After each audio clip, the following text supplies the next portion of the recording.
What's up, you guys? It's Ben and welcome back to my channel where we talk about everything there is relating to selling on Amazon.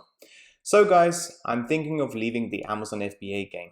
In today's video, what I want to do is share with you why I'm actually thinking of selling my Amazon FBA business in 2021.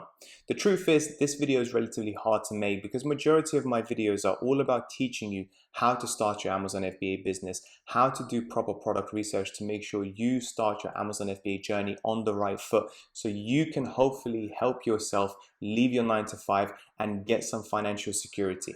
With that being said, guys, I have been selling on Amazon now for over 3 years and I have learned a lot. And in today's video, I wanted to share that with you and what I'm actually thinking of doing in the future. With that being said, guys, if you are interested in selling on Amazon, please don't forget to check the links down below for my brand new FBA Mentor Academy course or my mentorship. Otherwise, guys, if you're running on a relatively lower budget but you still want to use some of the business tools that I always talk about, please don't forget to check the links down below for Helium 10, the best product research tool out there, or Tide, the perfect business bank account to start off your Amazon FBA business. With that being said, guys, let's get straight to the video.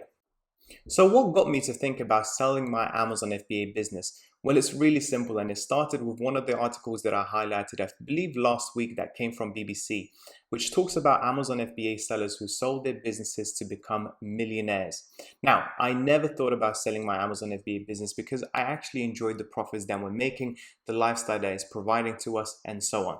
However, guys, the truth of the matter of fact is that Amazon FBA, which was back when 2018 when I started, is very, very different to what it is now.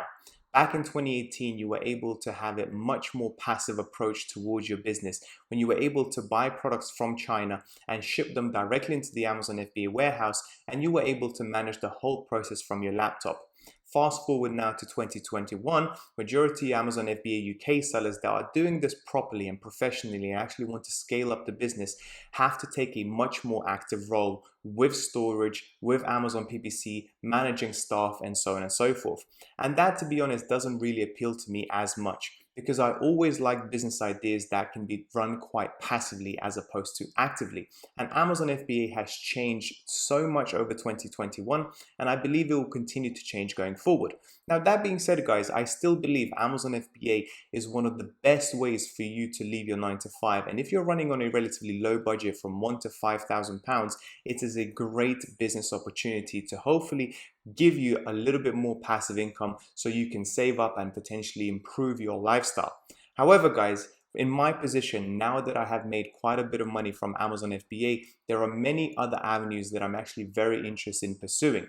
Also, guys, I've been selling on Amazon now for over 3 years. And the truth of the matter of fact is, it does get quite repetitive. Looking and product researching each and every single day can get quite boring. Speaking to the same annoying Chinese suppliers can get very frustrating and very boring very, very quickly. And also doing pictures, doing listings for my own products each and every single day can be quite repetitive and annoying as well, which is why I want to pursue other opportunities out there in the market, maybe potentially going into the housing market, maybe opening up my own Shopify website and actually selling my products online away from Amazon, or potentially investing more money into shares and stocks. Now that I have much more capital to play with, there are so many other opportunities out there. And to be completely honest, now I haven't received any offers for my business whatsoever. However, given the fact that I've sold over £1 million in sales over the last 2 years, I do believe there may potentially be some people interested in potentially buying my business. So that's pretty much it for today's video, guys. I really hope this doesn't discourage you from starting your Amazon FBA business. You always have to think about potentially starting a business, but in the back of your mind thinking, what will happen if I actually sell it? And if I do sell it, how much money could I get? Because the name of the game is effectively to create a business, sell it, and retire as early as possible. With that being said, guys, thank you so much for watching the video. Please don't forget to check the links down for my brand new Amazon FBA mentor course. With that being said, thank you so much for watching, and I'll speak to you soon. Bye-bye.